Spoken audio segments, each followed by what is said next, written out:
Morning, everybody. I hope everyone had a great weekend.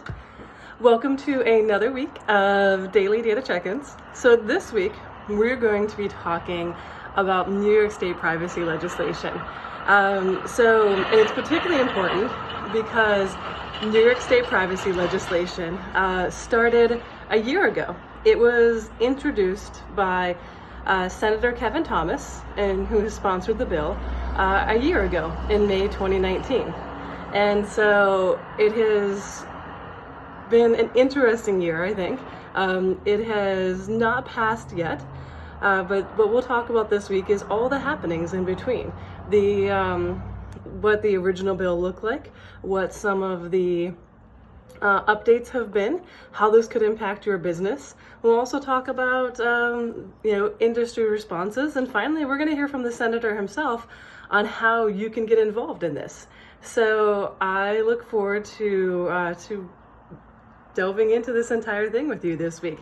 And the article I've posted, it's an oldie. It is from last year. It's a Wired article that talks specifically about New York State privacy legislation and mentions the similarities between it and California Consumer Protection Act.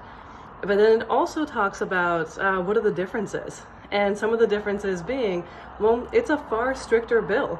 If you think about California and New York State being some of the leaders whenever it comes to passing legislation, the New York State privacy legislation would be a leading bill in this space because it also introduces concepts like a data fiduciary and the ability for private New York citizens to sue companies who would violate New York State privacy legislation.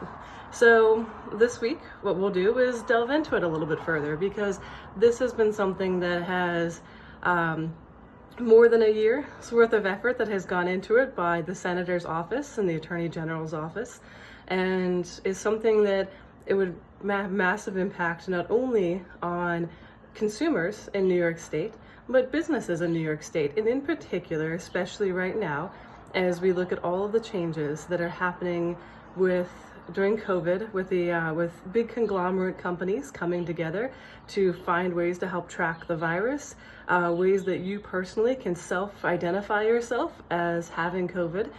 The question comes up again and again as to how do we protect your data as a consumer and find a good balance between protecting you as the consumer, making sure businesses can still do business, and that now we've got the added layer of making sure that people stay safe and healthy. So we'll examine New York State privacy legislation in the context of this week, and on how you can get involved. So I hope you have a great Monday. Check out the article. Tomorrow we'll come back and we're going to talk about data fiduciaries.